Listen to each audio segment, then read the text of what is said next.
Bueno, ¿qué tal amigos de centlygastronomia.com.mx? Estamos nuevamente en una transmisión y esta vez nos encontramos en el restaurante Nicos en la avenida Cuitláhuac. Nos encontramos con el chef Gerardo Vázquez Lugo. Gerardo. Hola, ¿qué tal? Muchísimas gracias por la entrevista. No, encantado. Y bueno, quisiéramos empezar hablando un poquito de Nicos. Nicos tiene 55 años de existencia ya. Y me gustaría saber cómo fue el proceso para ti desde que fue una fuente de soda, lo inaugura tu padre, y de ahí cómo te vas enamorando poco a poco del restaurante hasta tomar las riendas de Nicos. Híjole, para resumir 55 años de historia está difícil, ¿no? Sí, efectivamente, Nicos nace como una fuente de sodas, siendo mis padres novios, como buscando tener un negocio para formar un patrimonio para la familia que pensaban empezar. Realmente dura como año y medio más o menos, es cuando se cambian a la esquina actualmente, pero ya desde el otro local, cuando era fuente de sodas, la misma gente les empezó a pedir comida, la comida que preparaban para el poco personal que había en esa fuente de sodas. Le empezó a pedir que vendiera de esa comida porque en la zona pues no había nada, no era una zona nada comercial. Y es con estos menús, obviamente pues era la cocina que conocían mis padres, que era la cocina de familia, la cocina de sus casas, guisados tradicionales familiares. Nunca fue el restaurante de cocina típica con la barbacoa de cocina de fiesta. Siempre fueron las recetas de familia, la comida casera mexicana. Entonces, Nicos va teniendo una historia, una evolución, se va transformando. Mi padre contrata siempre gente muy capacitada para entrenar a las cocineras tradicionales. Se trae a muy buenos chefs a que les den entrenamiento, técnicas, manejo higiénico. Siempre hubo esa preocupación de, aunque fuera un restaurante muy sencillo, se manejara como una pequeña empresa lo más profesional posible, desde su origen. Todos los hijos, en algún momento dado, durante los veranos, teníamos la obligación de trabajar por lo menos una, ¿no? Aunque sea haciendo inventario en bodega o ayudando atrás de la barra, lavando vasos, algo, teníamos que involucrarnos en el negocio, ¿no? Es una parte de la formación familiar, de que no vas a estar en tu casa todo el verano, nada más viendo la tele, jugando. Entonces, de alguna manera siempre estuvimos en contacto con el restaurante. El restaurante se vuelve una forma de vida. Una vez un compañero de la universidad, mi primera carrera es arquitectura. Estábamos haciendo algunos trabajos en la casa, regresamos al estudio a seguir trabajando y me dice, qué impresión. En mi vida había visto una familia donde se analizaba la textura de un queso antes de comérselo, el origen del producto, qué tipo de leche era, qué tipo de proceso había seguido. Jamás había visto eso. En mi casa se pone el queso, se come natural. Entonces siempre estuvimos relacionados con el tema de la gastronomía. Yo tuve una nana hasta los 30 años, de origen náhuatl. Entonces tuve mucho contacto con una cocina indígena, por ejemplo, que no venía de la tradición de mis padres. Los dos de origen del Bajío, pues era una tradición muy de este tipo de cocina, ¿no? La cocina criolla mexicana, más que la mestiza, sí mestizada, pero básicamente era el origen, la cocina tapatía, la cocina de Aguascalientes, que sí está mestizada, pero no hay tradiciones, por ejemplo, como la ofrenda de muertos, no hay ese tipo de tradiciones. Pero mi nana sí las tenía, entonces ella me hacía comer todas las flores y quelites de recolección, todo tipo de tamales. Ella era de la zona de Puebla, entonces Zacatlán de las manzanas. Entonces tenía una variedad de platos y de cosas desconocidas para mí, y le encantaba hacerme probar cosas diferentes porque sabía que yo me comía absolutamente todo. Entonces ahí está la parte de la historia, ¿no? Un gusto personal por comer y por comer bien, y por probar todo lo que me ponían enfrente. Entonces paso una temporada trabajando como arquitecto muy corta. Me doy cuenta que el trabajo en obra no es lo mío, y por azares del destino tengo que apoyar en una temporada al restaurante, que me quedé yo sin trabajo y el restaurante necesitaba apoyo. Entonces pues me doy cuenta que el corazón de un restaurante realmente es la cocina, y como arquitecto tenía una formación profesional gracias a la universidad en la que estudié, que era mucha parte de investigación, pero que de cocina no tenía yo idea. Cocinaba en mi casa, ayudaba a mi mamá, a la abuela, pero nunca me había yo dedicado a cocinar y menos profesionalmente. Entonces es donde tengo contacto con Alicia Gironella de Ángel y se vuelve mi maestra, en muchos sentidos un gran modelo a seguir, amiga, como madrina también en muchos sentidos. Y empecé a estudiar con ella, colaborar con ella y hasta la fecha sigo de alguna manera muy cercana, colaborando en muchos proyectos con Alicia. Entonces esa es la parte que ya realmente me enamora propiamente de la cocina. Nikos, te digo, siempre tuvo este menú de comida casera mexicana, ¿no? Entonces cuando yo empiezo a meter literalmente la cuchara en Nikos, es retomar el origen, ¿no? El origen es la cocina familiar mexicana, las recetas de casa, algunas recetas regionales, porque como todas las familias mexicanas tenemos alguna tía emparentada con un veracruzano y otra con un yucateco, entonces tenemos un poquito de todo mezclado, de todos los orígenes del país, familia norteña en el sur, en Oaxaca, Veracruz, poblanos, entonces tenemos una mezcla de recetas de cocina dentro de la misma familia. Y fue investigar un poquito más, ¿no? Y empezar a sacar cosas nuevas o platos nuevos, que es como pasa en todas las familias, ¿no? La vecina le pasa la receta sobre el molito que comió en su casa que le gustó tanto y se va transmitiendo, es la forma de transmitir estas recetas que ha permitido su preservación durante tantos siglos y su evolución. Siempre y cuando la familia sea buena, ¿no? Porque siempre está la que, no te voy a dar la receta a la mitad, ¿no? Yo tengo algunos recetarios antiguos maravillosos y en uno de ellos es una carta que le escribe una sobrina a la tía y le dice, le mando la receta que le pidió usted a mi mamacita. Por cierto, le informo que el tío Perenganito falleció hace un mes. O sea, era una carta del siglo XIX, primera mitad del XIX, suplicándole de parte de mi mamacita que si ha de compartir la receta, no la dé con precisión. Lo que no se enteró la pobre mujer es que siglo y cacho después cae en mis manos con todo pelos y señales de la receta. Entonces sí la vamos a transmitir con precisión. Esta parte es muy importante, ¿no? La transmisión de recetas de familia en familia, pero que finalmente se ha visto un poco trunca últimamente, ¿no? Es decir, con las diferentes opciones que se han dado últimamente, ¿qué tanto se podría mantener, digamos, aquí a unos 50 años la pura transmisión vía oral dentro de las familias? Híjole, creo que esta parte, sobre todo en la ciudad, estamos hablando de la Ciudad de México, sí. Es una población, un porcentaje muy importante de la población nacional, la que vive en las grandes ciudades. Ciudad de México como la principal, ¿no? La más grande. Es difícil, el ritmo de vida no lo permite. No es que las mujeres nunca hayan trabajado, pero se integran a una vida productiva remunerada. Entonces no está tan fácil, si la pareja, los dos trabajan, preparar esta cocina tan compleja y tan elaborada, que finalmente la cocina casera mexicana es muy compleja, muy elaborada, muy complicada en muchos sentidos. Y que requiere mucho tiempo y mucha atención. Entonces, aparte tenemos ya nueva tecnología, tenemos internet, tenemos imprentas desde hace siglos, ¿no? Habiendo boom de medios, programas de televisión, canales de televisión, páginas, blogs, donde se puede acceder de manera mucho más fácil a la información. Creo que la transmisión de forma oral sigue siendo parte importante. Finalmente seguimos con esta cultura de pasarnos la receta.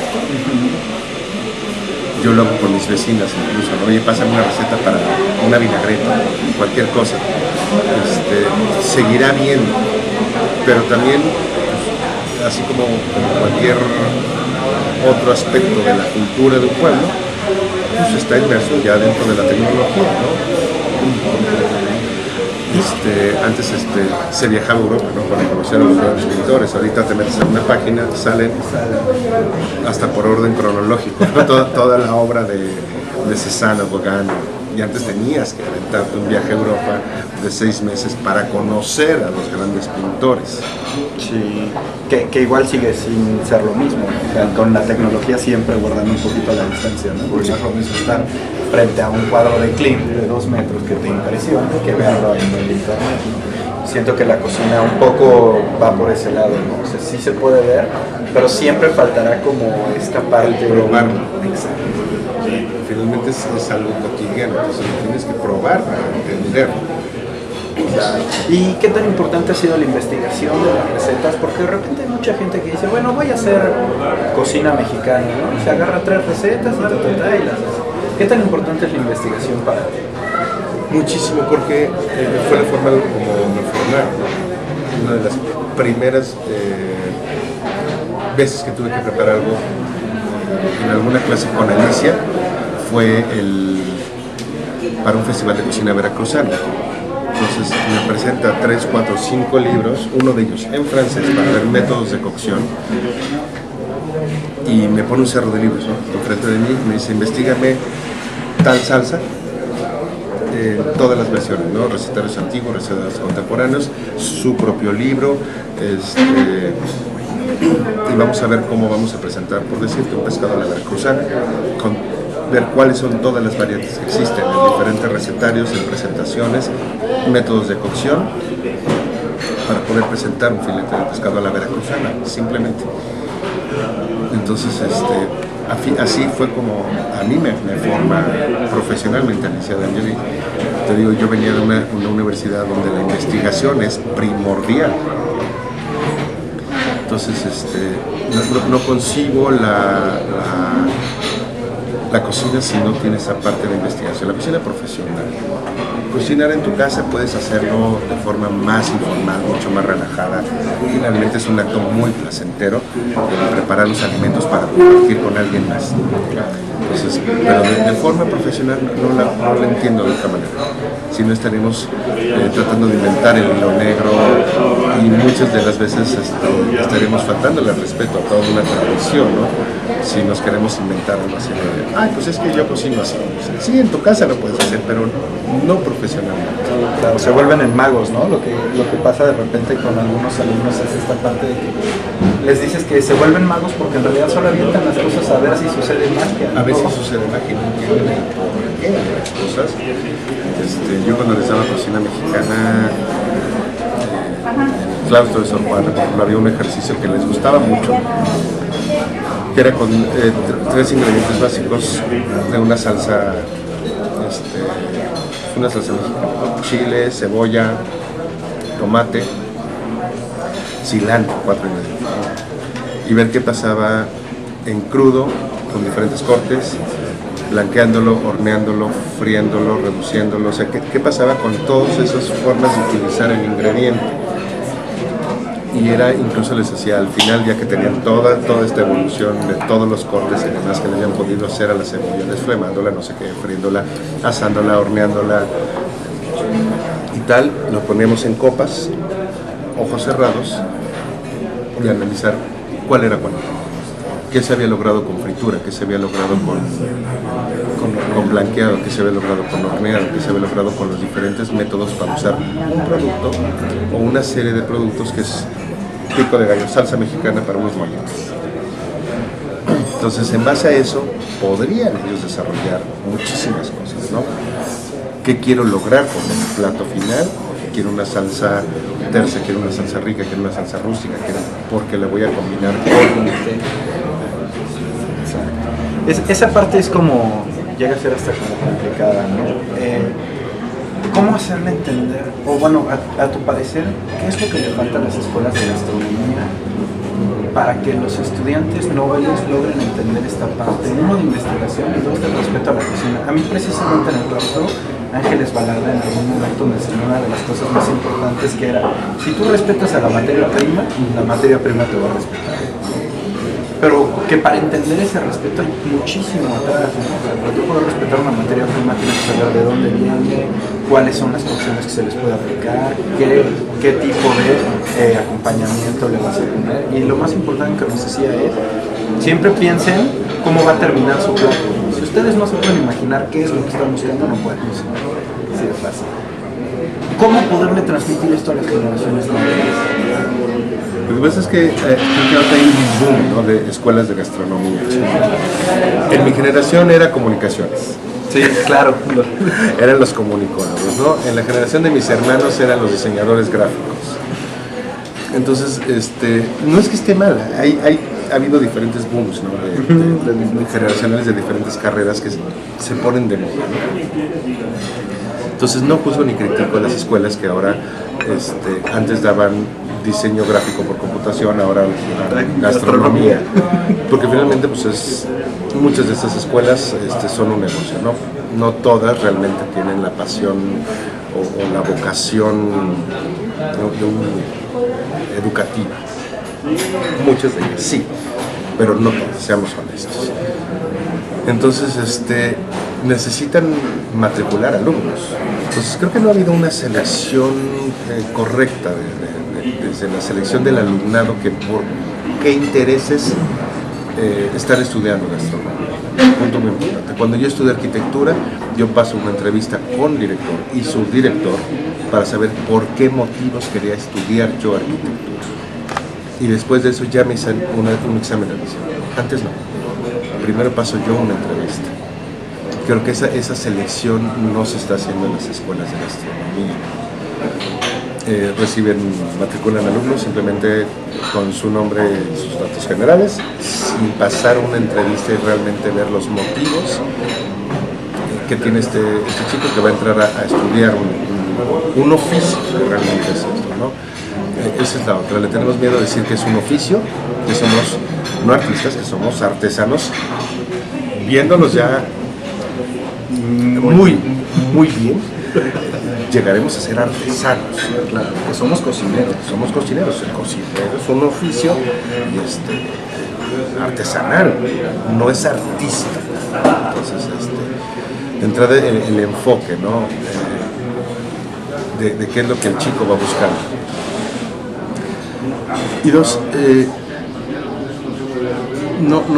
no hay la planta suficiente de profesores completamente capacitados para atender toda esta demanda de alumnado.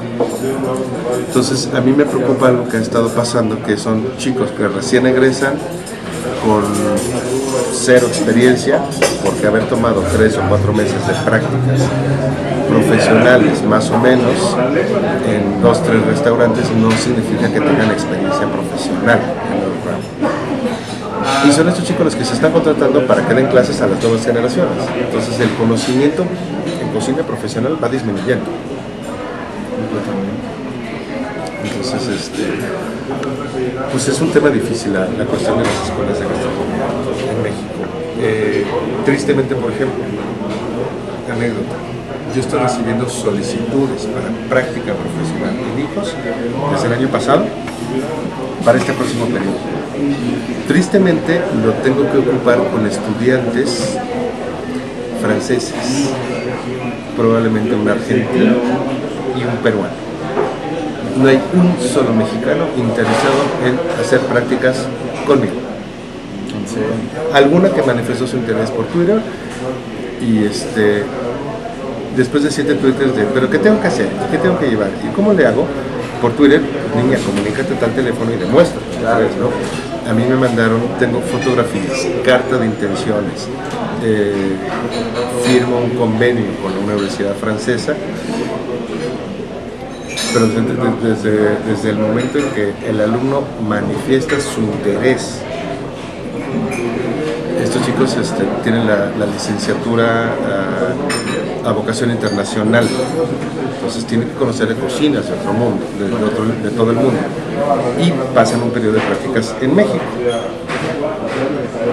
Entonces ellos mandan una carta demostrando sus intenciones o cuáles son sus intenciones, cuál es su interés de aprender cocina mexicana y aprender sobre el producto mexicano.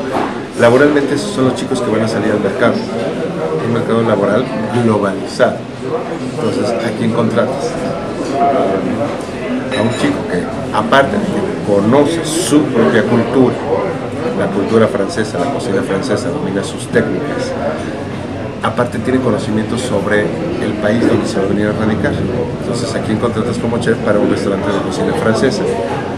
Al francés, que tiene conocimientos de técnica, cocina y de su cultura, y además entiende la cultura mexicana. O a un chico mexicano que en su vida ha estado ni una vez en Francia, que no conoce su propia tradición gastronómica y que sale al mercado laboral con pretensiones de ser artista, por lo menos de televisión. Sí.